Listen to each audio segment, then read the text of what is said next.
It's the weirdest count I've ever heard. Hi guys, welcome to another SpeakuP Monday here underneath the stars at Tropical Nomad here in Bali, Indonesia. Have an incredible guest today, Julia Volkova. Welcome to the show, my darling. Welcome to the show. Thank you so much. Thank you, Robert. It's such an honor for me to be here. Thank you so much. And look, so for those of you just watching now, SpeakuP Monday is an open format, deep dive Q&A that's now award winning.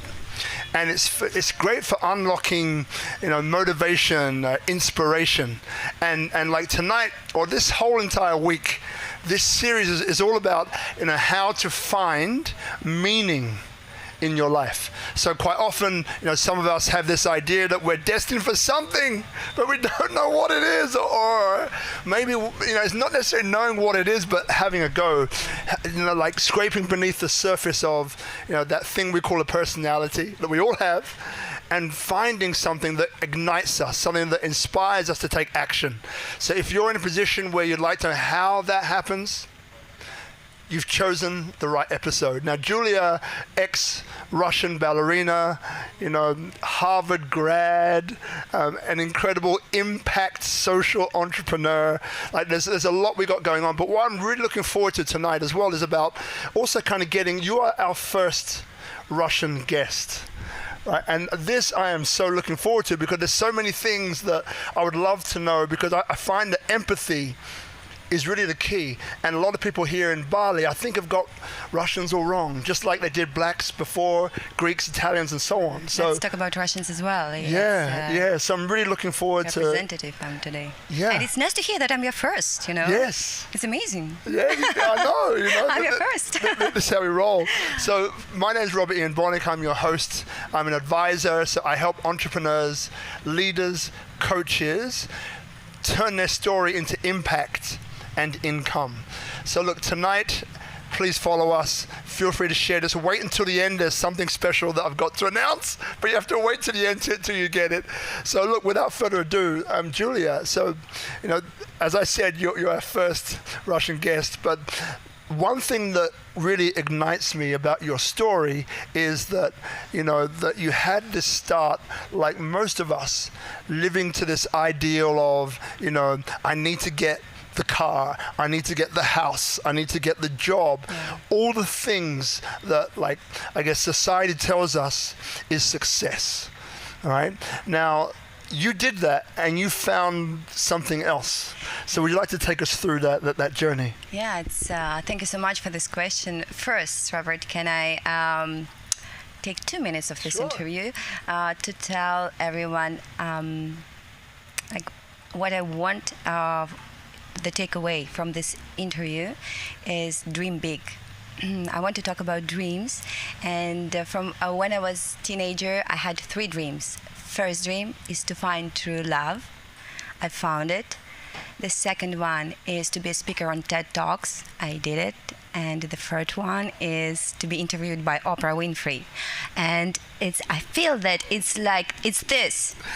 I'm on the way. You're on the way. Because, I love watching interviews. I watched all Oprah's interviews, and it's after I found out that Robert exists here in Bali, and that's my second Oprah. It's so amazing because of charisma, because of your personality, because you do it because you love it. You want to go deeper, and to open up, the truth, to inspire people. And she does the same. So the first dream almost done, and I feel like it's done. I'm so happy. I'm so happy because I'm the girl from a small city in the middle of Russia, in the middle of nowhere, and I'm here right now. And it's so fascinating. Just dream big. And I remember that I was always told, don't dream too much. It will never happen. And I was thinking, okay, but I don't need to pay for my dream. So can I just dream? Leave me alone, and I will just dream, and just dream big, and do step by step towards your dream, and it will find you. It will find you. Yeah. So as for this story. Yeah. So what I was going to say is just make sure you're on this side, otherwise you're going to be out of shot of your camera. Okay. There you go. You're in.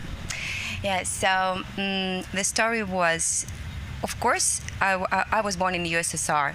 It's the challenging time for all like people, Russian people, not Russian people from these countries, from this space. And I remember that my mom told me she woke up at 3 a.m. She went to the queue, long line, to get me milk. At 8 o'clock, she got milk, so it's like 4 hours line. She got my milk, she came back home, she fed me, and then she had 3 jobs. One, she was cleaning and doing accounting and this and that. So I cannot say that I felt this poverty, because everyone lived like this. But when you're a child, you don't think about this. If you have bread and if you have like shoes, you're happy. But now I understand how challenging it was. Like, oh my God, if I'm mom and I'm single mom, and I understand, and she was single mom as well. Like it's incredible through what people can go through. So, and of course, my dream was to have all this, to have not one pair of shoes, just to have 20. Why not 30? You know, to have a car, to travel the world, to do this. And of course, it was about money. So I studied a lot, and of course, I was career-oriented first. And I'm in marketing, I'm in public relations. When I started to be successful in this public relations field, marketing, step by step, and I had 2 pairs of shoes, then 10 pairs of shoes, and I was thinking, wow, first it was nice, like finally, yes, this is like, it brings you joy because you're a teenager and you want to look beautiful. And then my dream was to have Porsche. It's a teenage dream, why not? Like it's top dream. And I got this. I got Porsche, and it was beautiful leather, you know, this carrot, peach something. And I remember this moment when, like, I see the car of my dream. I'm a girl from a small city, and I sat inside. I smell this. I still remember this smell of new, fresh leather, and I started crying. Like that's like what? Like what? It's no, like it's a joke. It cannot be. This is it, and it's like, oh, you know. I had no time for friends. I had no time to travel. You know, to live. I just was, you know, in this vicious cycle of working, consuming. And when I got this point, I was just like, oh my God, thanks God I was 22, 21, 22. And from this moment, I decided, no. I don't want to be marketing and to promote shampoo, you know, diapers, all this shit that I don't believe in. And that's not why I'm here on the earth. I don't want to do this. So I came back home, and I told my mom, you know, like, I'm packing. I bought backpack for the first time in my life, and got the one-way ticket to India. And he, like, yes, and from this moment my journey started. Yeah. You know, and that journey that you mentioned, right? So you're 22, yeah, and you spent sacrificing, right? Yes. Sacrificing time with friends, family, Yeah. all to grab this dream, right? This Yeah. dream, the Porsche, the beautiful smell. I can relate to the smell. Love the smell, right? Smell. Love the smell, So sexy. right? But then you realize, well, hang on a second. You know, all these things that I put on top of this yes, are not really things that will take my soul yeah, forward to whatever it is I want or need to do next, or what I'm called to do next.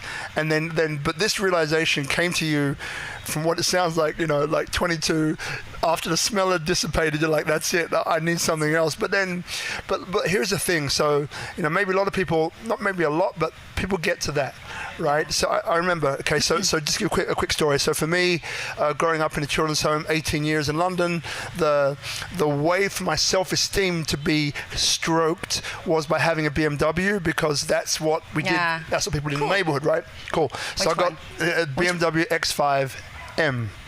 Right? Whoa. Yeah, right? Okay. But after 2 months, I knew that I was done. yeah, But I kept it for 5 years. Right? So my ego was, Yeah. self-esteem tied up for maybe less than maybe four like years. Yeah. And I didn't break it off. But you broke yours off in a lot less than that. How or why do you think that you were able to break it off that fast? It took me 4 years. It sounds like it took you a lot less. I'm super impatient. If I don't like something, like, no. Just like I'm impatient and proactive. I don't waste my life. I don't waste my life. I just like, this is it. Let's go next. I'm so curious, I'm really curious. I was born curious. And I don't want to compromise my life on unsuccessful marriage. That's why I'm divorced. on job that I don't feel. I don't want to feel emptiness in general. But when I got Porsche, I was thinking, okay, I'm living, but what do I have? What is inside me? I didn't know, because there was emptiness, like a big hole in a box. So it was beautiful, bow, and it's colorful, but inside, nothing. So I needed, because, our culture, and I mean, this situation, historical situation, grandparents and parents, they needed to survive, and their focus was on survival mode. And so I was not taught how to enjoy, like how to not to survive, not to think about what we will eat tomorrow. And so I this is how. So that impatience came from conditioning, right? So as you mentioned, right, you're there. Around you is what you call poverty, in the sense that it's like survival. Yeah. It's that survival mechanism, right? So then you've come to that survival mechanism, but the impatience part, like the curious part, I don't get where that came from yet. So like, was there? I know you said that you were born like that. Yeah, I think so. And some people are, right? And no doubt about it. But like, do you remember anything? If I say to you the word curious and impatient, what's the first memory that comes up in your mind? Yes, I remember it was a World Cup on dancing, and like I used to be a dancer, and I was thinking like I need to do it right here, right now, and I was super focused, and I was achieving. But the first memory I remember it was World Cup. I was getting ready for it 4 years, and I need to be the first, or like everything or nothing. That's I think everything or nothing. Yes. Okay. That's how I know that it's a little bit strange answer, but no, it's not. I get it. So everything or nothing. So with the way you brought up and everything else going on, you had this attitude of like, hey, I either do it or I don't. Yes, right? yes. Everything or nothing. So you mentioned dancing, which is a great segue. So you became a Russian ballerina. Yeah. So why? Like, what was behind that? What was going on for you at the time when you were? Because I mean, I'm thinking about the car, right? Yeah. It took that time of sacrifice to get to 22 to have that experience. Russian ballerina, I'm taking, was before then. Yes. Right? From age 5. Yeah. So what was driving you to become that? Yeah. Thank you for this question. It's beautiful. I believe in souls and past lives, and I was born like an old soul. Yeah. I like my music taste. I like Frank Sinatra, Louis Armstrong, Ray Charles, and I love classical books. I don't read. I have no idea what's popular now. I have no idea who's singing now, who's popular. Like, I'm very old school. I don't know why. My favorite book is Anna Karenina, Lev Tolstoy, and I'd better read it for the 15th time rather than to find out, some bestseller in New York. Like, it is good. There are so many beautiful books, and my dream was and is still, I do have this dream. I will have a grand piano in my house, and I can play and I can sing, in very relaxed, old school manner, and I will be super relaxed. And yes, like Lev Tolstoy, if you read these books, this time I want to go. I think my soul is from that time. Yeah, I want to learn French, this French dancing, piano and singing. That's what women did. They enjoyed their life. And now... So I'm trying to... So which age were you when you started to become, or start on the road to becoming a Russian ballerina? from the age 5, like my daughter now, from the age of 5. And I'm very impatient, so I was moving fast. I was the youngest, and I jumped from one grade to another grade, and I spent 20 hours. So I'm impatient and focused, so I spent 10 hours a day in the class. Everyone was out and was, please give me the key, And yes, it was like, yeah. So it's like this impatience, ferocious, and everything or nothing. Everything or nothing. I want to do it now. I want to get it now. I want it all now, right? Yes. Love it. And then so that you've been through the Russian Ballerina, which you went pretty high on, no doubt, and then overachieving at 22, having that experience, and then you mentioned before. So you had this time where you bought a ticket for India, right? So why India? Because I don't know. I remember. Good question. I've never thought about this. So my grandma, she was very interested in spirituality. She had Castaneda. She has still now. By the way, she has a birthday today. My grandma, she's really 90. Goodness. Oh, grandma, I know. Can I speak in Russian for one sentence? Of course you can. Yeah. Look down the barrel. Бабушка, я тебя очень-очень люблю. Ты моя икона, и с днем рождения. Yeah. So I love my grandma. She's the most important person in my life. The most important person in my life. So yes, and she had a library, big library, and I spent lots of time, as my mom had 3 jobs, I spent my time in grandma's house, and she had books, Castaneda, Osho, yes, that back then, and like so many interesting books, and I could read, so I was reading, and I was like, interesting, and there was some book about like India and the truth in Himalayas, and I was thinking, Himalayas. I have no idea how I'll get there, but I'm going to Himalayas. Everything or nothing, I don't want to go to psychologist now. I want to go to Himalayas because there is the truth.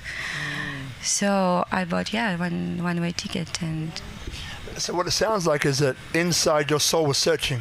Yeah. Right? So you mentioned, just the way you're talking about it now, it's like, so there was something within you that was perhaps being guided, right? And so your grandma, I think grandparents hold such beautiful memories for us, right? And they're like the ones who were forging ahead. They were the ones who made the biggest decisions that then set up our parents, which then set up us. Yeah. Right? Yeah. In whichever way. So then outside of the books and Osho, which I love, so what has been the biggest effect that your grandmother has had on you? Thanks God I had my grandma, because I am here and I'm who I am because of her. She was an example of very strong, independent, impatient, proactive achiever, and at the same time she was so gentle, well-educated, and we played hide and seek. I remember my mom was busy. She was come, go play, and she was playing, and she was like, in the wintertime we went to sliders, these sliders, and she taught me many things, like the way who I am, I'm like because of my grandma. So everything, education, proactive, like try, risk. Why not? You cannot waste your life afraid, being scared not to just try. If it's a failure, like move on, find another one. It sounds like your grandma as well, because you're also women's self-empowerment, right? So self-love, coach for women. Yes. And like, so is this your grandma coming through? Like, what's? You know what? She's 90 and she has husband 30 years younger than her. You hear that? Round of applause for grandma. I knew grandma had something going on. Like, you could feel the grandma energy coming in. It's like grandma's getting busy. I mean it in the nicest possible way, right? Was it delete? Oh damn! It's live. I can't believe it said grandma's getting busy. Grandma, forgive me. You're a fine woman. 30 years younger. 30 years younger. Mamma mia. Yeah. Well, is that why you became a dating coach as well? I think she gave me this gene, And in the morning she told me like, grandma, like, how are you doing? Today I told like my husband to bring me like 100 roses, and he cooked me cake, he cooked me this, and husband, he realized that, and he said, like his life is around her. Completely. He serves her, and he's happy for serving her. And it's like ridiculous. It's beautiful. Wow. That's how a woman should live. Wow, you see, you hear that, guys? That's how a woman should live. I'm in trouble. You're already married. Marina, don't listen to that. Don't listen to that. She's under duress. You know what? So the dating coach, we're going to go right into that one. So you're a dating coach, right? You've been a dating coach for a long time. Yes. Now, do you see the body language change? Yes. Yes. I love that. I just saw it. So people watching, like, what have you found to be like the most crucial elements being a dating coach for someone? Because someone watching this now probably knowing that, hey, I heard she's a dating coach, or maybe I'm in a relationship, or maybe I'm not, or maybe I'm struggling, like, what should I do? I've tried Tinder, I've tried all of them, right? It's not working. What should I do? First, you need to love yourself, to be married on yourself. Yeah. If you're married on yourself, and you adore, like, you have beautiful relationships with yourself in any ways, like, it's such a charisma that I'm not the most beautiful girl in the world, but I had 15 proposals, and it's about, because I'm married. 15 proposals. 15 proposals. 15, not 50. I don't want that getting out there. 15 proposals. Okay. I'm not going to ask to take each one, but it wasn't from the same person, right? No. Okay, good. 15 different people. Had to check. It was a challenge. Had to check. So 15. So what happened? So wait, I didn't answer the question. So what is important is to be married on yourself. Yes. So yeah, to be in relationships, in amazing relationships with yourself. So, and this is the field, when you're happy, and person wants to touch this happiness. He wants like wow, it's the most attractive thing. You can put as much lipstick as you want, dress as sexy as you want, but there is this emptiness, this fears sometimes, and just take your time and focus on yourself first. You are the closest person in your life. So if someone's asking, okay, I get it, love myself, I get it in theory. Yeah. But what does that mean in practice? So if you had to give like 3 steps for self-love for women, what would those 3 steps be? Good question. Usually I charge for that. Of course. But here, we don't charge. Okay, so first steps is to explore your, I don't know, it's not priority, like explore your body. Know your body. It's where your soul lives. So, and treat it with grace and with love. So body, just know what you like, what you don't like.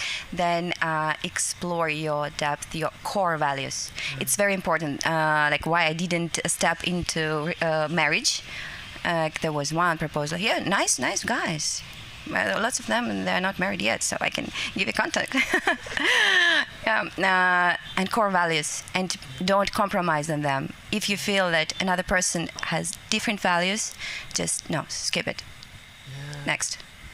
Because and you're a testament to that, right? I feel your grandmother coming through. This man is is around me. This round is around me. And the first thing, yes. the most, not the most, but very important. I treat men like, like a human being. I mean, like when you go for the date, sometimes you are so focused. Like, I don't know if the dress is good. Like, what's my makeup? Just listen to this person. He has a story. He has a life story, and he's in front of you. And the most valuable thing is time. So you are together now for 1 hour. It doesn't matter that you need to continue, but the person in front of you, he's also like a little bit nervous. He wants to impress, so maybe he has some past traumas. But listen, like you do as well. When I first talked to you, it was you just go inside, touch the soul, because we are born absolutely pure, kind, compassionate. Like we are born pure kids, and then something goes wrong. different paths. But see this child boy, like, you know, who had a dream, who wanted to have princess. I don't know what boys dreaming about. About girls, I think no. Yes, they don't dream. That's a leading question. Yes, but boys, depending on the age, dream a lot about girls. Yeah. You know, I was a very shy kid, so what I was dreaming was something which I believe I couldn't attain. Yeah. So for many years, I was very frustrated. Like, I can tell you great stories of just, you know, like like the guys out talking to the guys for a minute out there. It's like there's this woman or this girl who really, really likes you. Like, really likes you, but you just can't see it because you're so shy. There's this one girl called Nikki, and we used to go into Epping Forest. Yeah, it's a forest. In her Mini for like maybe 4, 5, 6 months, and you know, like once or twice a week. I was probably 14, 15. I really liked Nikki. Okay, really liked Nikki, and we would go in this Mini and we'd go to Epping Forest. We would stop in the middle of a forest and talk. Stop. And then we would stop talking. She would put the keys back in the car, in the ignition, and then we'd drive back. We did this for 4 months. Right now, any sane person in the moment said, "Rob, I think she just might like you. You should make a move on her." Right? But did I? No. Right? So fast forward, it's like 20, 50, 12 years. I went back to the town where I spent this time, and I saw her in a party, right? And you know, we were all drinking and everything else. And I had the courage now. I had the courage, right? Not then. And I said to her, I said, "Nikki, you know, I really, and apologies in advance for this English word, but it's what happened. I really fancied you." Fancied, what a word. Meaning I really was attracted to you. And then she just looked at me. You know when someone looks at you with that look of disappointment? Sheer disappointment. And you know, when someone says, you know, "I don't regret anything," you know that you will. You know you will. You know, so she's like, you know, so she gave me that look, said, "Rob, why do you think I drove you into Epping Forest 3 times a week for months, and you didn't make one move?" So look, so do boys dream about other women? I dreamt, but I wasn't able to seal any deal at all for years. But anyway, so you've been long enough, but yeah. So it was. So cool. So to answer your question, long way. Yeah, you know, for sure. At a certain age, like, and I think that age has gotten younger. Yeah, we do absolutely dream, you know, about women and all the rest of that, for sure. You know, so it's interesting because, you know, it brings me to one other question. Then we move back. Is, you know, so if you were giving advice to yourself, let's say that you're now your grandmother's age, you're 90, right, with a 30 years younger person, right? I couldn't help it, right?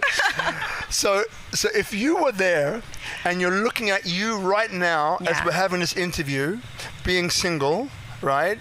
Now, what would you say to yourself? What advice would you give to yourself?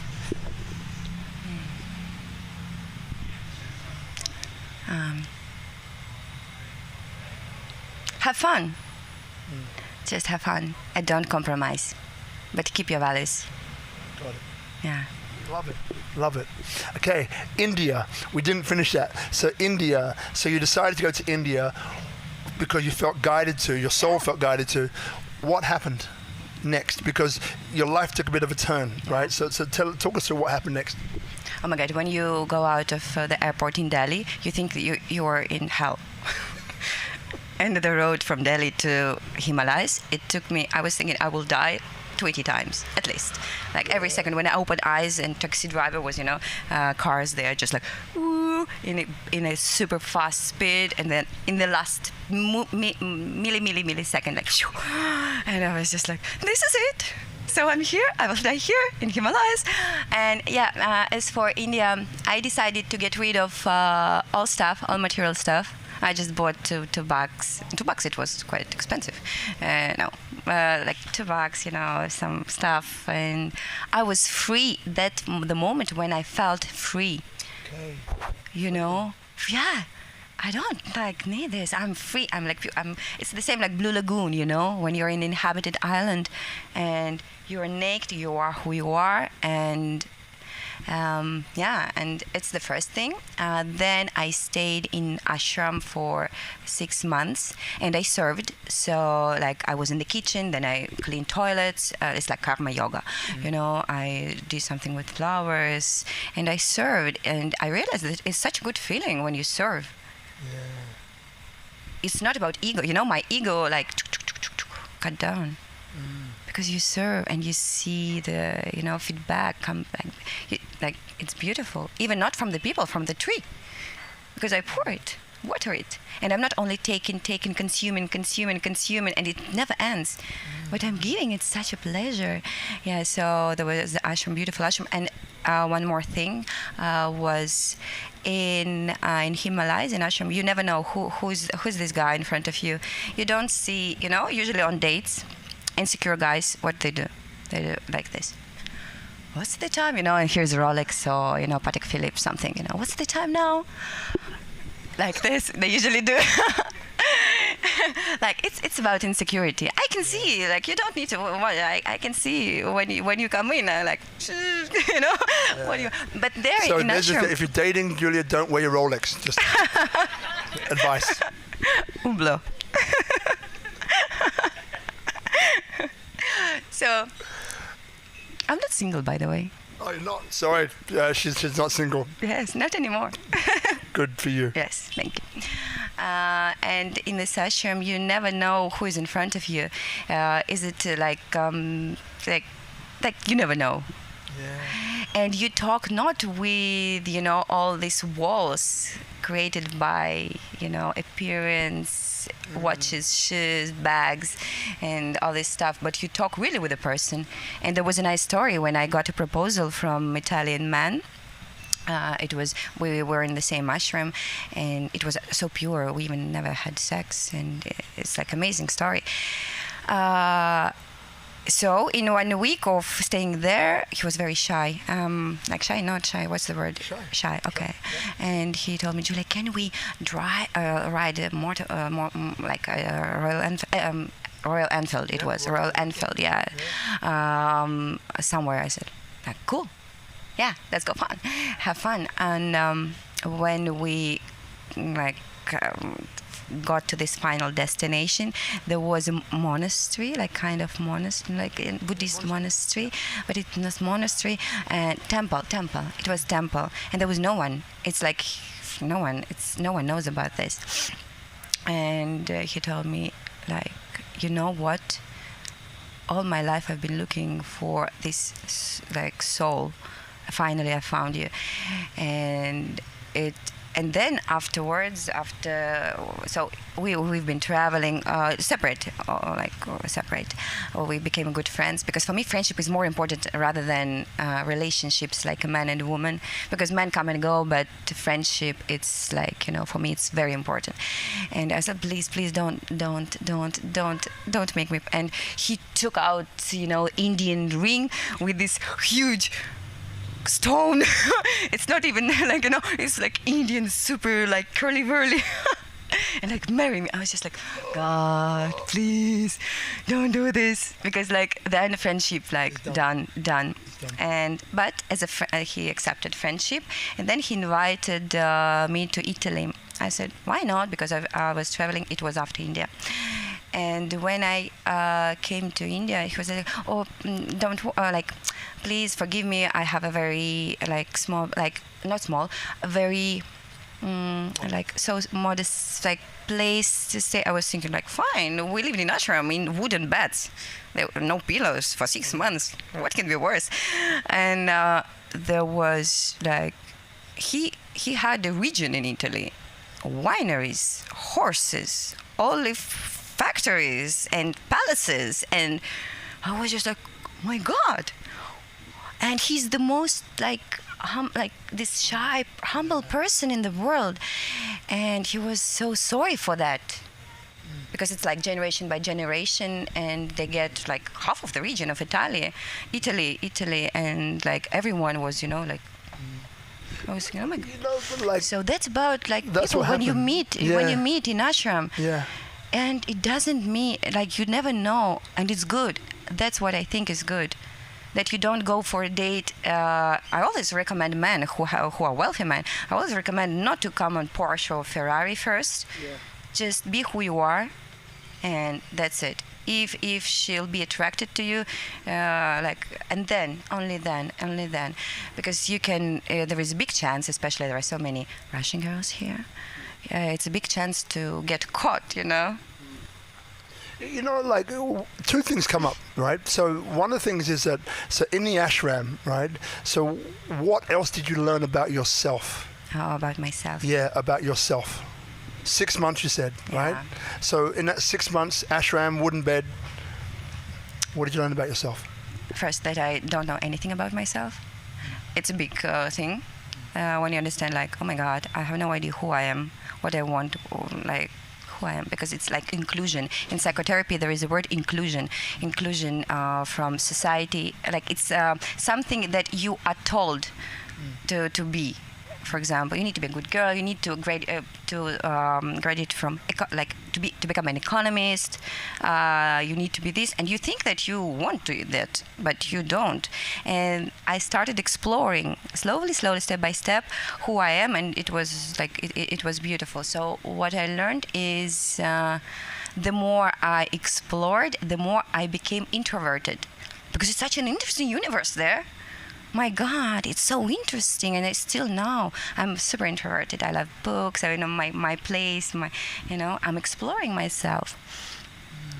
Sounds like when I asked you about self-love before, Yeah. one was to explore yourself Yeah, and your to body and your explore. soul and your spirit, right? Yeah. And that's what perhaps you got from the ashram. Wonderful. And then the second question is, so. And this is about empathy, right? So one of the main things about SpeakuP Monday is about empathy. It's about sitting next to somebody who is not like you, who has a different background, a different ideology, maybe religiosity, ways of seeing the world, right? And empathy is about not sympathy, but understanding why that person is the way they are. Almost to the point where you can say, well, you know what? 0 to 8, this is what they went through. They were the formative years. And the RAS, the reticular activating system, that filter took over after that and just drew in everything that was formative. Yeah. It officialized it and put it into our subconscious mind, and that's who we become.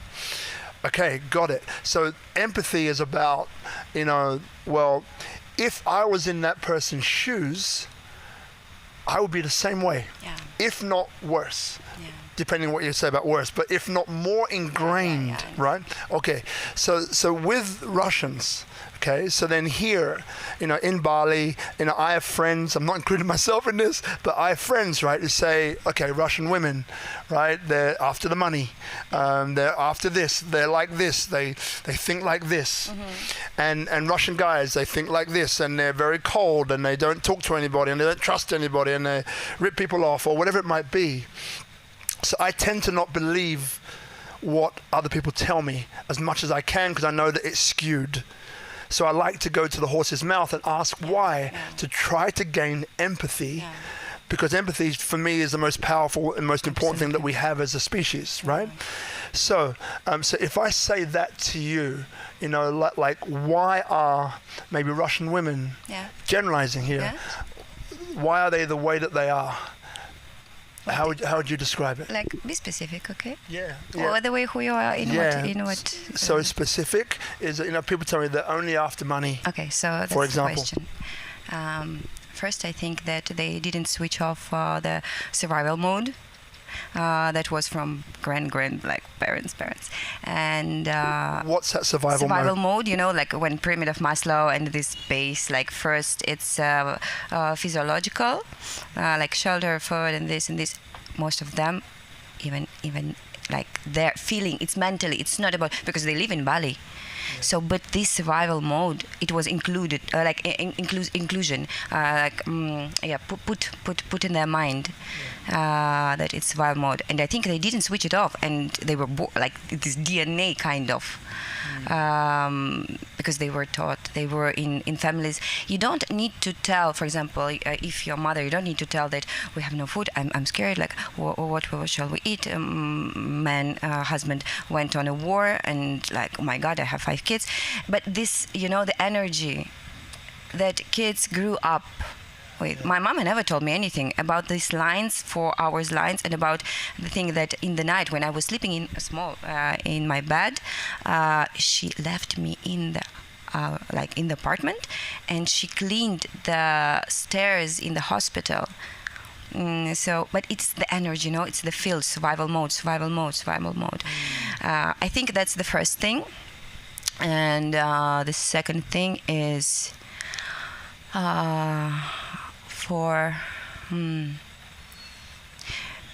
because it's a low self-esteem. It's super low because you cannot like it's Faustin Berghain, as we talked before.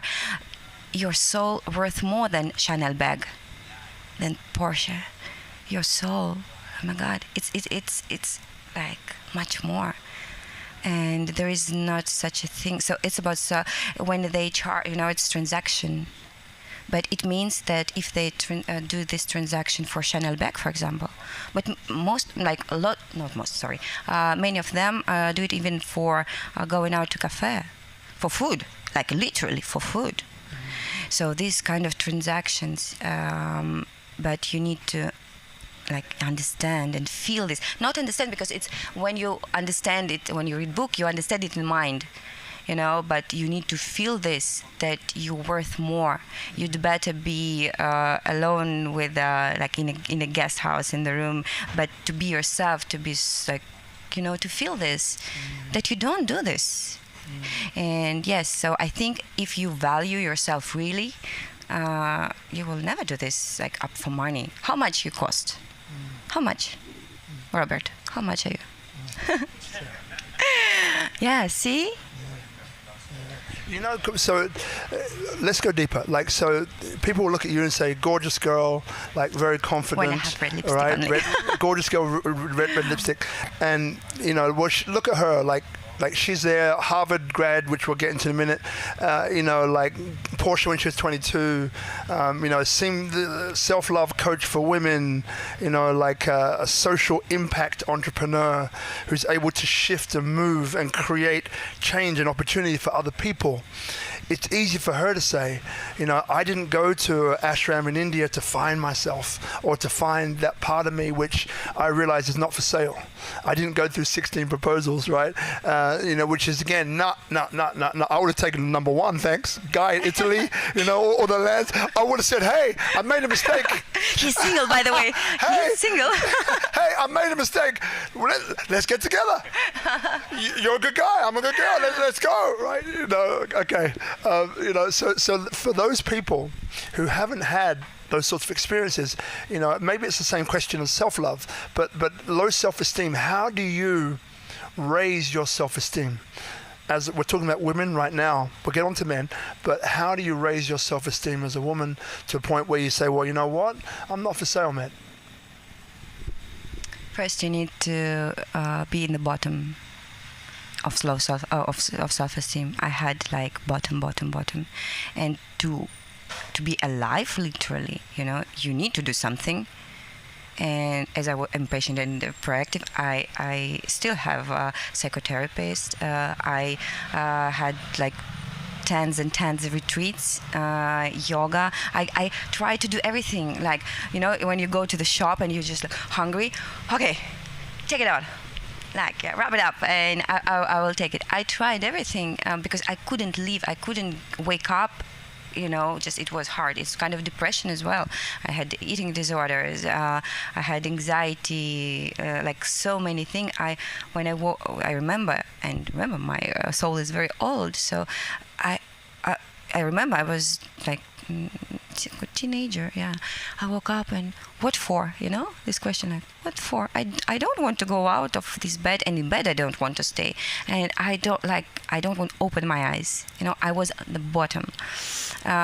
So yes, then you slowly start to take this because I want to live. I don't want that, like, you always have a choice to leave or not to leave. But I want to live with a, big letter L, to live.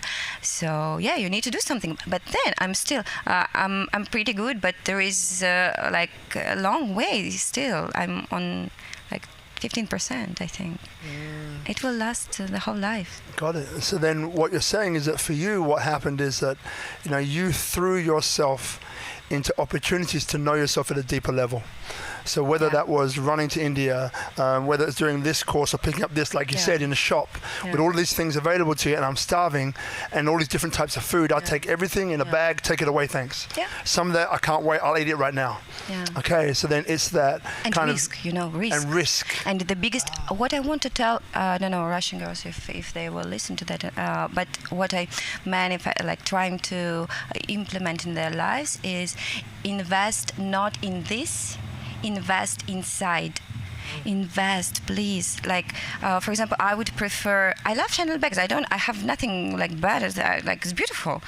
But first feed this, invest this in education, because no one can take this. I had lots of, when you go there and then you lose everything. You go there and then you lose everything.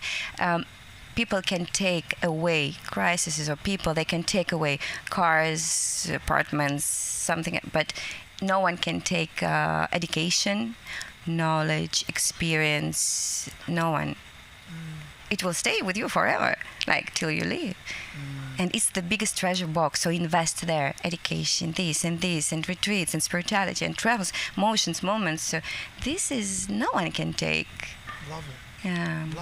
Love that. So let's go into the men. Now Russian men, right? Are cold. Yeah. Can't trust, right? Are stoic, right? This is again generalizations. I'm not saying I believe them, but these are generalizations, right? So in the same way as you have for women, why do you think, if that's the case, that Russian men are how they are, and what's the solution, if there is one, if there needs to be one? It will be, I don't know, maybe you can cut it then if it's not appropriate. Nope. It's all live, girl. It's all live. It's all out there. We don't cut anything here. No, I cannot. It all goes out. So just speak what comes up. Speak into it. Come on, you got courage. You're a powerful woman. Come on, Julia. Do you know how many wars Russia had? How many men died? No. Two revolutions in 20th century, 1905, 1907, then one more civil war, then this war, then this war. Whoa! Do you know how many men died? No, I don't. Ooh. And do you know who left? Who left all the brave, men who are for values, for truth. Not only them, but they went to the war and they were in the front row. But I don't say it as well, don't get me wrong.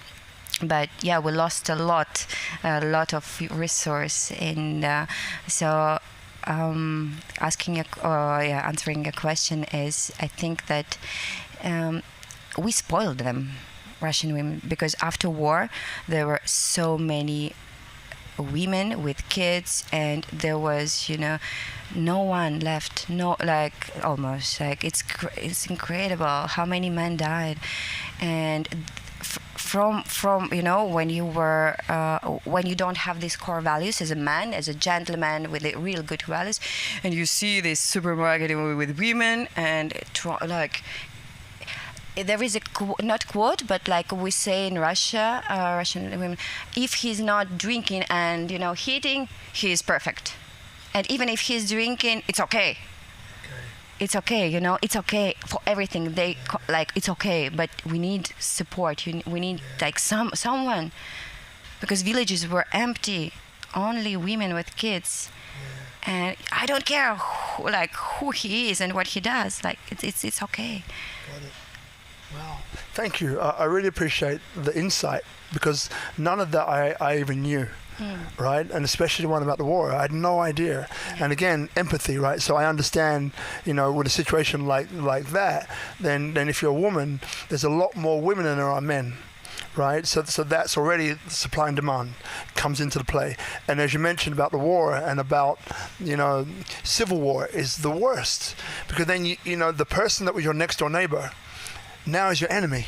How do you deal with that? Stalin time, gulags, when you were not sure if your brother or your wife or your father will write, I don't know how in English you'd say it, to write like his enemy, he's against the government, and everyone, and we have this sentence we say, worlds can hear, listen here, here, you quiet, harsh, quiet, and they're very suspicious, like suspect. Yes, yeah. Very suspicious.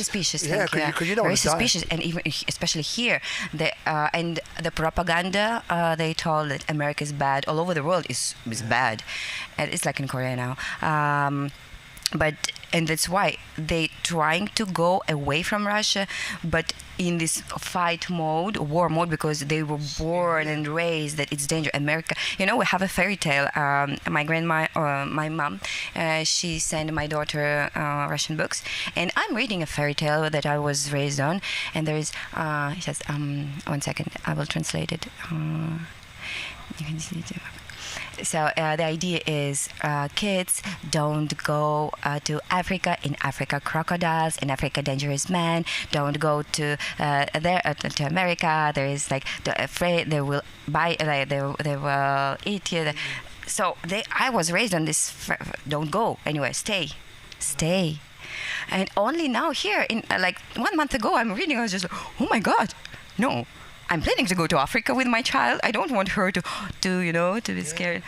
Yes. It's amazing. And when it's instilled, that is, institutional. Yes, absolutely. Right? That is on a huge level. Mamma mia. And even in the UK, fairy tales like, a tissue, we all fall down.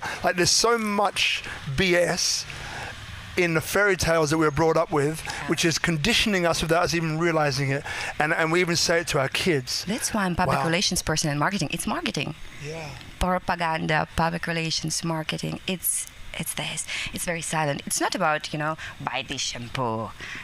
No, it's so smart. One of the things which comes up as a segue, right? So you studied human rights at Harvard.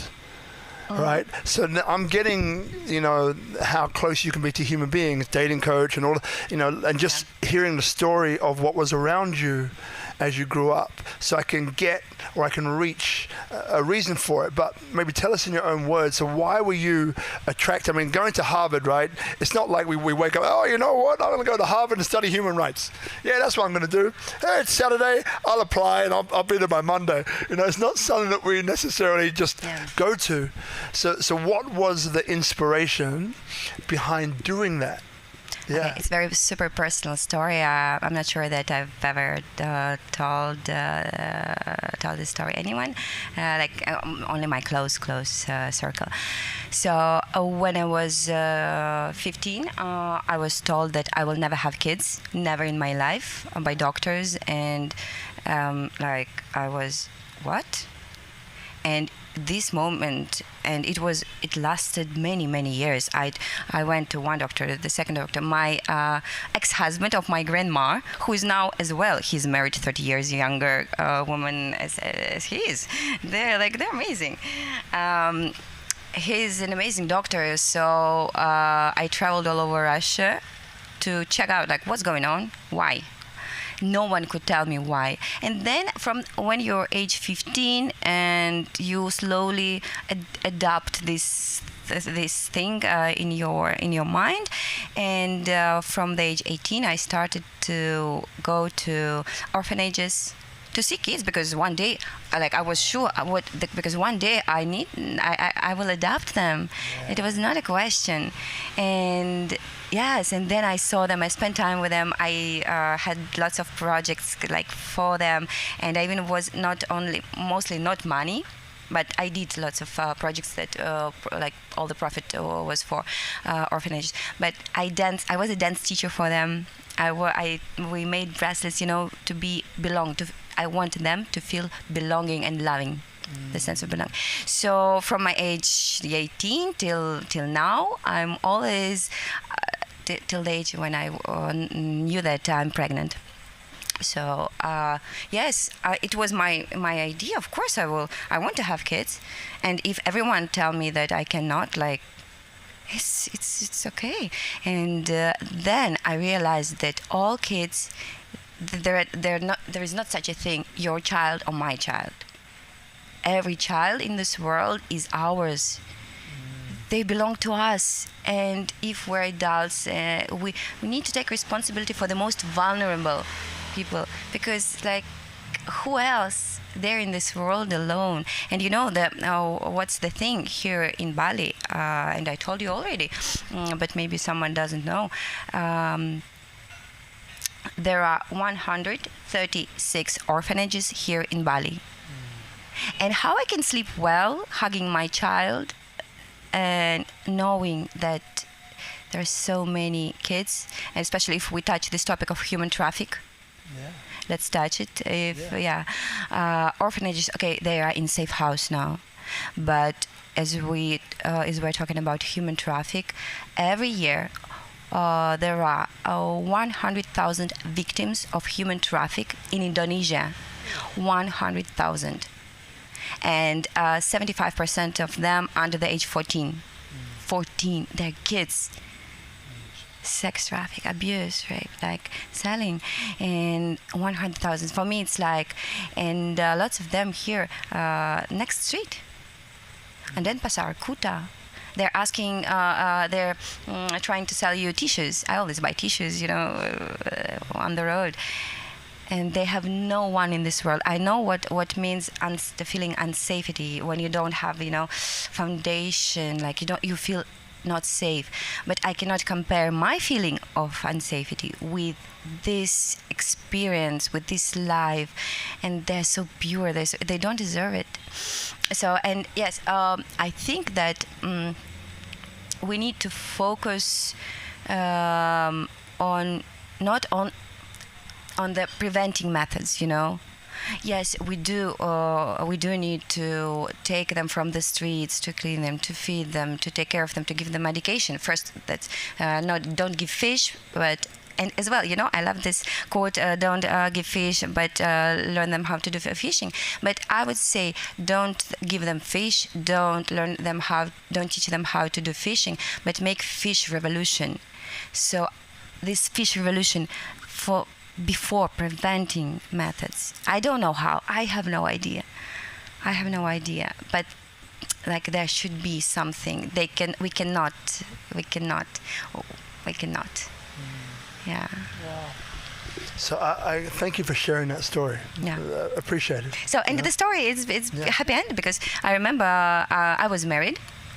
This guy was super smart. The only one to whom I married. You know what he did? He made me a proposal on air balloon. On air fucking balloon. Because it was so dangerous to say no. Life or death, or marriage or death. Marriage on air balloon. Pick up some tips here. The guy is looking pick up some tips. It's like, my girl, if I want to propose to anybody, do it on a hot air balloon. It was too dangerous to say no. Yes. I should have known this how many years ago with Nikki and a Mini. Yes. Man, where were you? I said, okay. So we were married, and he knew the story. Of course, I told him before that we will never have kids. We will adopt, and he said, okay, of course. And one day, one morning, he wakes up and there's a movie with Jim Carrey. He just touched her boobs. Sorry. I said, "Woo!" I said, "Like, what's this?" And he didn't say a word. He just went out of the apartment and came back with tests, pregnancy tests. I said, "No." It's a bad joke. Really, it's a bad joke. He said, "Please, do this." Said, okay. And I did this, and I remember this moment. I'm without panties, looking at this 1, 2, slowly. I was just and I ran out of the toilet, forgetting about my pet, like, and shaking in front of his eyes. This test, like, look. Don't shake that in front of my face. Don't shake that in front of my face. Can you imagine a girl running out of the toilet without pet is shaking this test in front of your nose? Oh, and asking, what a visual. And ask him to find all these pharmacies around, to buy all the tests. And 3 days I spent drinking and peeing. And it was always, it's just like, my God. What a feeling. Yeah, it's what a feeling. It's dream big. Dream big. Dream big. Love it. So now, why Harvard? It was also my dream to have education from very, prestigious university. It sounds great. Howard. It does. So then moving from, we've covered a lot. We've covered like a lot of ground over here. I still got the visual of shaking and running out, going, "Oh my God!" It's like, "Oh my God!" Stop shaking in front of my face. So you went from there. So now, you did an incredible project with sustainability. So why sustainability? Because again, you've traversed so many different industries, and it's this impatient, like, do it or die, right? Attitude that keeps coming through all these different incarnations of you, which is beautiful, right? Why conservation? Not conservation, sustainability. Why sustainability? Good question. I have a best friend, and she opened such an interesting world for me. By the way, she's here. Great. Love it. She's here. Yes. About sustainable fashion, about this, and it's so, oh my God, really. Then I'm so, when I'm curious, when I hear something, I want to dive deep. So I Googled, first I started with sustainable fashion, then plastic, and CDGs, 17 Sustainable Development Goals, and that's like we have not so much time. We have 10 years, 2030. That's it. But I want to live till my grandma age. So we need to do something. We need to do something. Yes, and it's very complex. It's very interesting, and it's very right here and right now. You need to make steps. You cannot only, theoretically talk with Chateau Margaux, sitting, blah, blah, blah, about sustainability. We just need to go to the rivers and pick up the plastic. So if I ask you this question, just popping in, so what is your strength? So sustainability, we're in Bali, there's different projects going on sustainability-wise. It's the most Googled destination on Earth, Bali. Oh, really? The most Googled destination on Earth, which is amazing. Yeah. So now, but we obviously know that here there's challenges, right? Every nation has challenges. Bali, this island, has its challenges, right? So if someone's saying, "Hey, I've got a project I want to put together, I want you involved." So what are your strengths in terms of creating or bringing into being a project for sustainability in Bali? Yeah. I think it is, by the way, I was thinking about this today. Thank you. Yeah.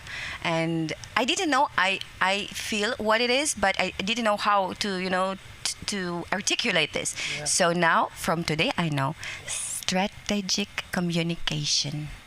So I can take the topic and, for example, in a very light and a very not heavy manner, not forcing manner. I'm a good communicator, I think.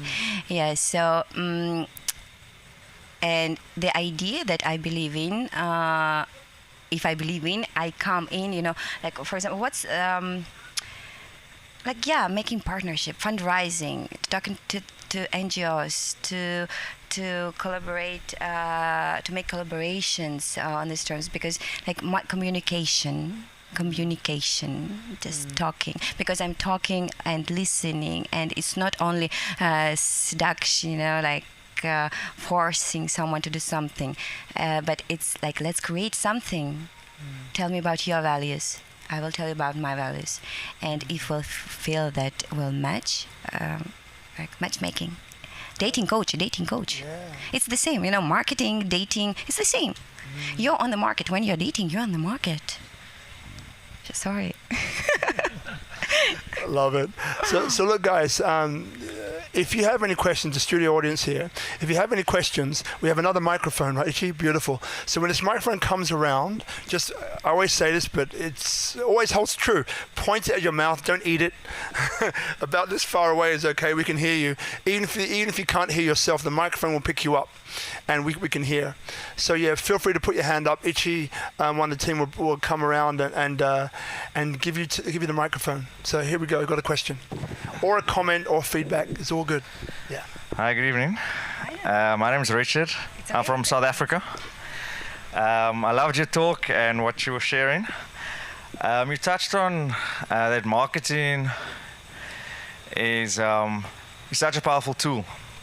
Now in the current pandemic, where this whole world went online, because what do you think is the most powerful way to spread your message online?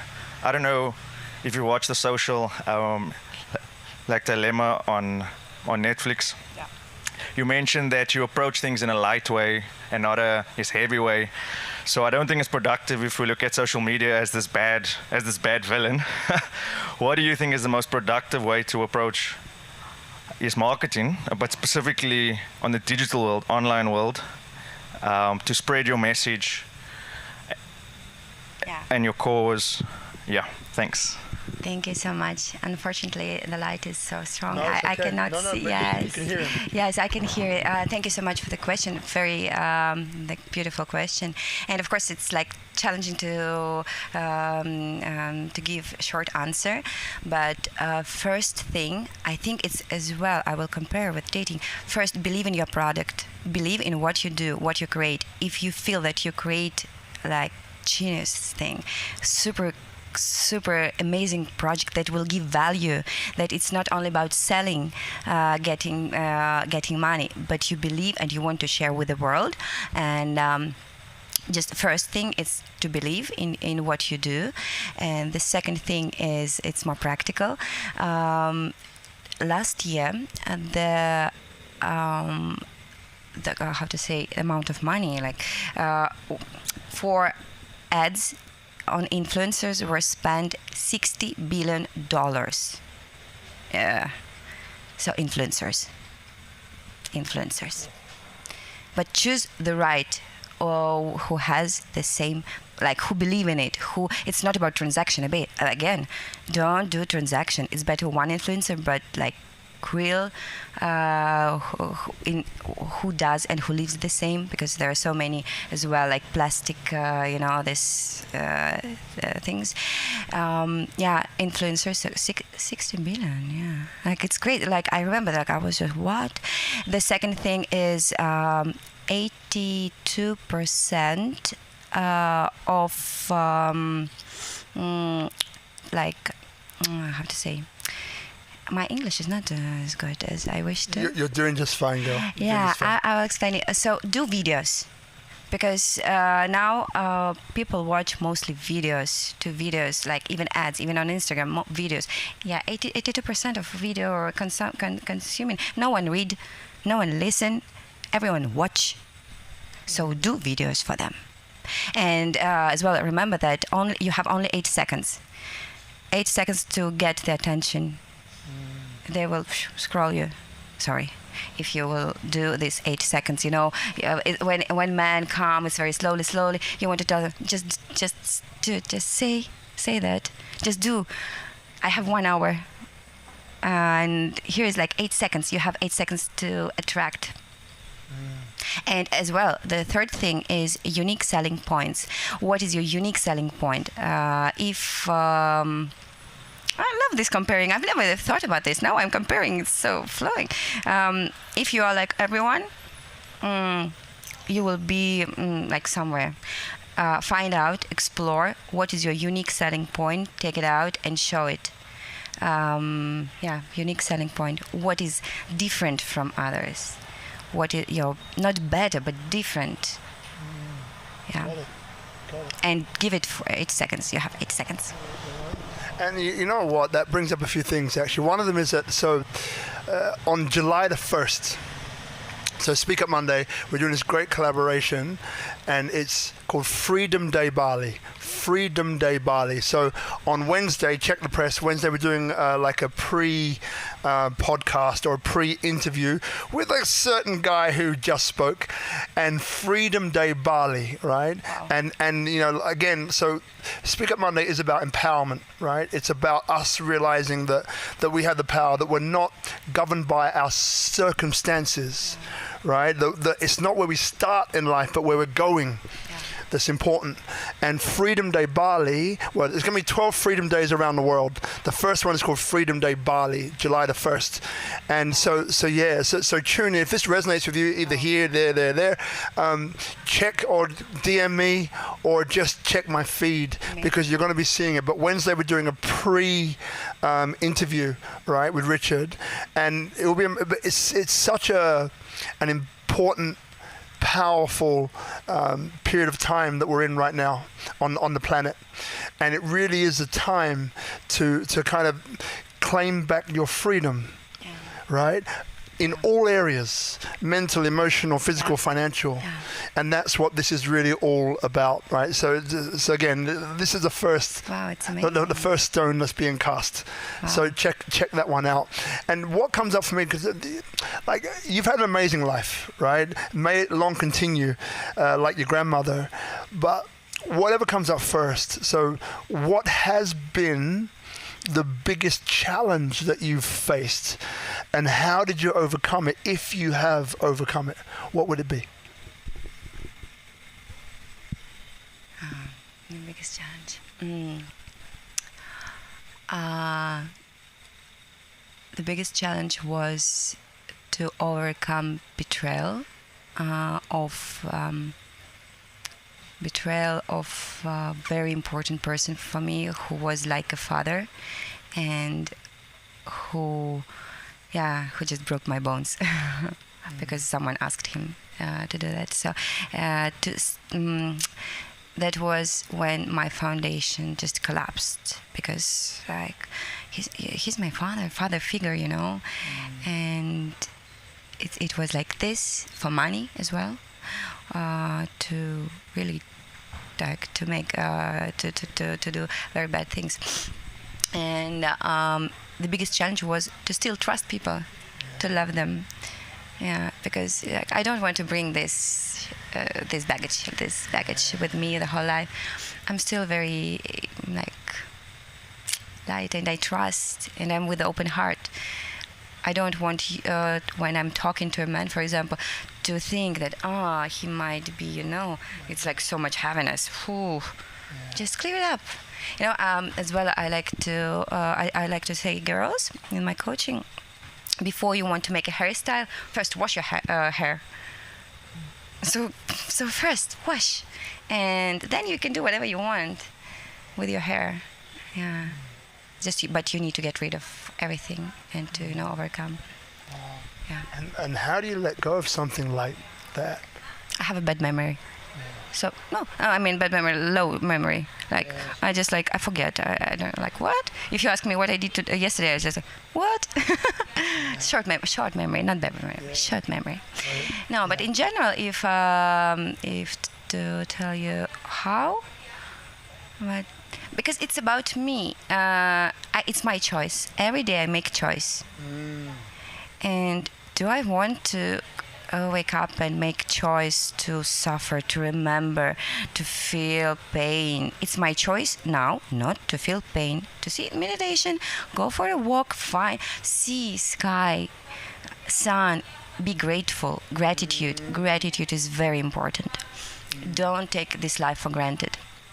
That's why you need to live right here, right now, be hungry for everything, and gratitude.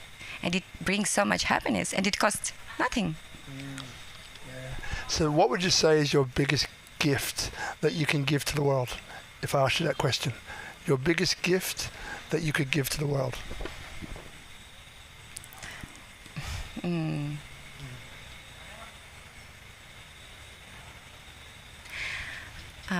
I would say, in a very wide manner, beauty will save the world. Beauty of our heart. Beauty will save the world. That's my gift. Beautiful. Yeah. Love it. Yeah, it's that self-love again, right? Self-love. Yeah, a round of applause, guys. Ooh. Yeah, that it hit me in a really nice way. Thank you.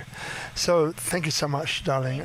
We're not done yet, almost done. But thank you so much. I really appreciate you, and I loved, that whole empathy piece around Russians, because again, it's so important. I feel that we go in with our eyes open and our ears open, right? So we have one set of eyes or one mouth and two ears, right? And it's almost like whenever we speak, I don't know who it was who told me this, but it stayed with me. It's like whenever we speak, we are referring to what we believe we already know. Yeah. But when we listen, then that's an opportunity to learn something that we never have. Yeah, absolutely. And I love that whole saying, that whole quote. And to get the person, to take out this depth, you need to be vulnerable as well. So first after you. So first you become vulnerable. You show, yes, I had this, it's a failure. Do you remember we had core team, this meeting, and now I will tell you about my failure. Yeah. And I was telling 1 hour, so yeah, it's fine. It's fine. You don't need to hold. So when you're absolutely open, and I can tell this story now, I'm telling in front of lots of people who will watch, very, sensitive, but it's not sensitive for me because it's story. It's not me. It's story, and I'm just giving it. And when I give it, people will come and will be open. So let's open. Let's be open. So, but it's not okay, tell me now all your failures. No, just, yeah, I am, and I understand you, and I'm to be compassionate as well. When we're talking about Russian girls, different kinds of murders, like such crazy things, we need to understand that they had so much pain inside. They cannot go through. That's not because they were born bad, because they had such an incredible experience, sufferings, pain. You just need to be compassionate to them because they're suffering. When someone did before, now I'm quite good. Before, some very ridiculous things, and I'm just compassionate because to do this you need to suffer so much. I will be okay, it will heal, but unfortunately you are staying with this pain. That's why your frustration, you do this and these actions. So I'm very compassionate. So yeah, you need to be compassionate, not to put labels. Yeah, they're for money, judging without judgment. And look, I know we've got, I think, another question, but before we go to that question, it's so Richard over here is from South Africa. But what he didn't tell you is how much of a role model Nelson Mandela is for him, as well as Warren Buffett, right? But Nelson Mandela, right, another one of those guys, and extreme empathy, extreme empathy to do what he did, but you need those people like you. Right, you need those people like Nelson. You need those people like Richard, and people who are watching this now, who are prepared to do what it takes and to be the change that they want to see. But 27 years in prison, I'm not going to stay there. 27 years is too much. Yeah, 27 years is too long. Now, was there another question, Michi? Yeah, someone's got a question? No? Okay, cool. Yeah, one over there. You mentioned you went to India and searching, I guess. What are the values that now drive you? That in the past, materialistic things that were driving you no longer are. What is it now? The values. You may, I had to ask, comparing to India, after India, what India gave me? Yeah, in terms of your values. Your values, my value system. Yes, it's a good question. I remember. Do we have time? Okay. Yeah. I remember when I was walking like on the street, I saw an Indian lady. She was picking up the what's the English name? Like cows. This shit. Cows this leather? No. Like cow's poo? Yes. Cow poo. Cow. Okay. So yeah, I was thinking maybe there is a different word, more sophisticated. Like cow pat. Okay. Cow. She was with a basket. She was with a basket, singing a song, picking up because they built house from this, and her kids were playing like running around, and suddenly rain started, and they were dancing under the rain. They don't have toys. They don't need them. They don't have anything, and they were like running and playing under the rain. This lady was laughing looking at them, and she was like picking up this thing to build her house, and it was like they're the happiest people in the world because they do live here and right now, and they're grateful for what they have. And as well, I was invited for Indian party, wedding. It lasted 7 days, and you cannot imagine, like, oh my God, they party so hard, and they don't drink alcohol at all. And I see how they are present and how they don't need anything, substances. They don't need money. They just enjoy right here and right now. It's such a freedom. I think it's a freedom to be a non-attachment, when you're not attached with things, and you still can be happy. You're already happy. This, I think, like freedom of and gratitude, and being here and right now, and to see all this beauty. Because even in a bad day, of course we all have bad days, you can make a choice to stop and to close your eyes and to say 5 things you're grateful for today. Open your eyes, find 5 things around you for what you're grateful for, and that's it. It's like so, click, and the day becomes very good, pretty nice. Yeah. So what it sounds like, one of the biggest values is gratitude. Gratitude, right? Yes. As the question was about values, Yes, because before going in, it was this, Yes. I got to get this, I got to get that, I got to have money, I got to have a car, that car, so it was the values were around that, right? Gratitude. And then going to India, then come and seeing and witnessing this at first person, then gratitude sounds like it's one of the major things. And the second one is remembering that happiness is inside you. You don't need something like alcohol. You don't need. You can be happy taking kaupu, and you don't need toys. That's why my daughter, she doesn't have lots of toys. She's playing. I'm like trying to make her playing to find. It's fantasy,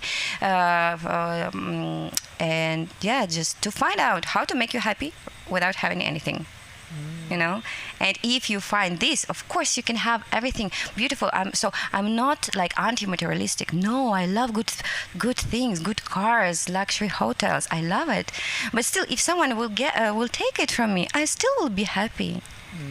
So it's not non-attachment. So of course, don't get me wrong. So I'm not against material things. I love it very much. And this will be the last question from me. Being a dad, 2 gorgeous girls, Alexa and Amira. Thanks, Marina. Right? Marina's my girl.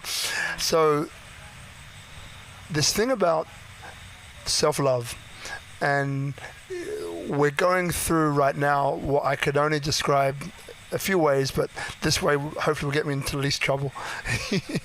Women's empowerment, okay? And I see it more and more and more. And even on this show, like I think the next 2 or 3 are all women, powerful women, and I love it. Right? I think it's really powerful. I think as a planet or as a species, we'd be in a different place had we have had more feminine energy coming through our belief systems and our systems of orchestrating and managing and decision making globally, right? Okay. So now you have a daughter, right? And she said she's 5. Is that right? 4.5. 4.5. Mine is 5 and 6. Our one's 5 and almost 7. So, 2 things. What advice, because there are parents watching now, so what advice through this filter of being self-love coach and all of that and the experiences that you've had, like what advice would you give to parents in order to empower their children? It's only one word: give them freedom. Get out of them. Don't put your beliefs. Let them be free and explore. Just give them freedom. Yeah. Even when they're driving you nuts, right? It's the most let's be honest, it's the most challenging, right? Most challenging. So by the way, conscious parenting, a lady called Dr. Shafali, amazing woman. And so what she believes, real quick, generalization, in the West, our kids are an extension of us. My kid is going to be the next Tiger Woods without the scandal. If they can hit a golf ball, right, without the scandal. My kid's going to be the next, I don't know, David Beckham, for those who play football, or my kid's going to be the next Lewis Hamilton. There you go, clean guy. Lewis Hamilton, right, if they're driving. In the East, it's not about the ego attachment to our kids. It's about saying, this is in her opinion, that, it's like, I am a custodian of this being, right? A custodian. And it's about what is this being here to teach me, not the other way around, which is subtle but so different. But then as a parent, like me, I'm there going, oh yeah, that all sounds good. But even this morning, right? So Marina, my partner, my girl, partner in life, business, everything, love her to death. Not to death, love you, darling. Not to death, I didn't say that. Erase live TV, damn it, right? But so this morning, she likes to be on time, early. Me, time and me, we have a different relationship, let's put it like that. And so what happened was that, we were trying to get our daughter ready, the elder one, to do this trial day at school, and either Marina forgot or whatever it was, and so we were rushing, and she hates rushing, right? And and it gets to the thing, and and then she's like having a thing with our eldest daughter, because our eldest daughter's doing this thing of delaying and just taking her time. She's like, we gotta go. She's like, yeah. Oh, it's like driving me nuts, right? So then here am I, Rob Cool, like, hey, I'm an enlightened being. Right? I'm an enlightened being. I'm a conscious parent. I can do this. So she's having this thing. Then our daughter's getting upset with mum because, she didn't shout at her, but she's obviously very angry, upset. And then I'm thinking, hey, I've got this thing handled. And then at one point it's like, can you go and get her comb? Now we're out by the front gate waiting for the go-kart to come. So I kind of walk in there, typical, I don't want to say this word too often, but useless husband, right? So I come back with a comb. It's not her comb. It's someone else's comb. I come back in. Now, my 6.5-year-old, about to be 7, well, more than 6.5, turns to me and has a go at me. Right? And it's like, Dad, she runs in and gets the comb. It's a pink comb, Dad. You should know it. And I was like, I clicked. I went, don't you talk to me like that. So this conscious, enlightened parent lost it right there, right then, And when you say something and you're like, oh no, I shouldn't have said that. It was one of those moments, right? So look, conscious parenting, great in theory, in practice, all right, yeah, sure, so easy, not. No. All right? So there you go. So when your beautiful girl, 4.5, is having a freedom expanding moment, right? Let's call it that. You heard it here first. A freedom expanding moment. In other words, she's driving you nuts. What do you do? Oh. What do you do? Of course. I would like to say that I would like to say, but I always say that my daughter is my guru of patience, because sometimes you just want to go so deep inside you and to close this and just wake me up in 15 minutes because it's like so loud and 5 minutes and just like, just breathe. You, Julia, breathe. No, yes, it's like what I do, like all parents do. Yeah, you lose it. Yeah. Like all parents do, you lose it, and you learn for the next time and lose it less and get better, hopefully. But still, I'm a single mom, so I need to be father and mother. Even more powerful. At the same time, mother and father. Father, it's like a law. It should be boundaries law. Mom should be gentle, very empathetic. So I need to, it's bipolar disorder. Like first time, like okay. Single parent, bipolar. I didn't say that. Live TV. So on the third dress that she doesn't like, and we're in a rush, I said, then Dad comes, like, we go now. I closed the door. I said, okay.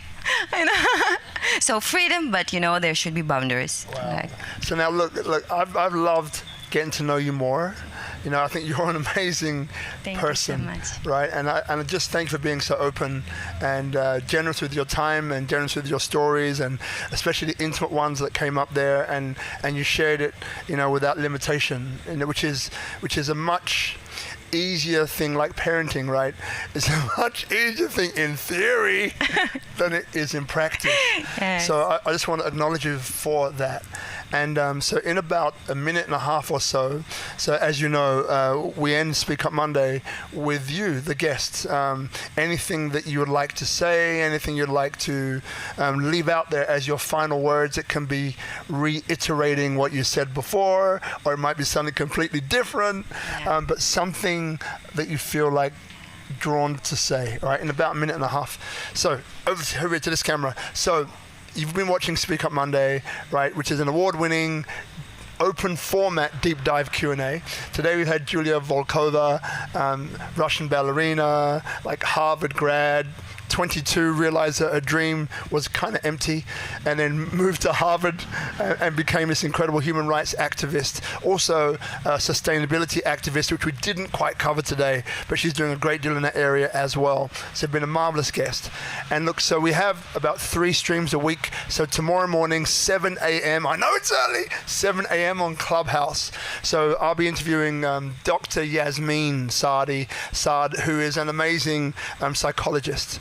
And she has a beautiful story. So 7 a.m. Clubhouse tomorrow, SpeakuP Monday group on Clubhouse, or just follow my feeds and you'll find it, SpeakuP Monday. Join the group, SpeakuP Monday group on Facebook. And then on Wednesday, Richard Harrington. So remember Freedom Day Bali, www.freedomdaybali.com. Have a look at that one. Very powerful. Wednesday we'll be going deeper down underneath the bonnet. He's an amazing guy, and you'll love him as much as I do, I'm sure. And so look, in the meantime, just thanks to Tropical Nomad, thanks to everybody for watching, and if you feel like sharing it, share the love. Feel free to share it. And look, like if you're around Tropical Nomad, 6:30 every Monday, feel free to come and join us. Right? There's always something cool going on, and there's a beautiful energy and vibe, and you get to meet some amazing people. All right, so feel free to join us next time you're here. So I think that's it. Yeah, so without further ado, I'm going to hand it over to you, Julia Volkova, hopefully I pronounced that correctly, to see us out. And thank you once again so much. Thank you, Robert. Yeah. So not even if, but when I will be in front of Oprah, I will tell her about this day. Really, I will tell her, there is a nice guy in Bali, for sure. Like, it's amazing. You really made my dream come true. It's so interesting when people, they don't even realize that they make some people's dream come true. You did it for 2 years, and it's such an inspiration. And it was always, I'm here for 2.5. It was always for me such an inspiration, and I couldn't even think that one day I will be here with Robert. But I'm here. It's amazing. And yes, please keep on going. Thank you so much. Thank you. It's like, it's amazing. It's beautiful. And what I want to say, yes.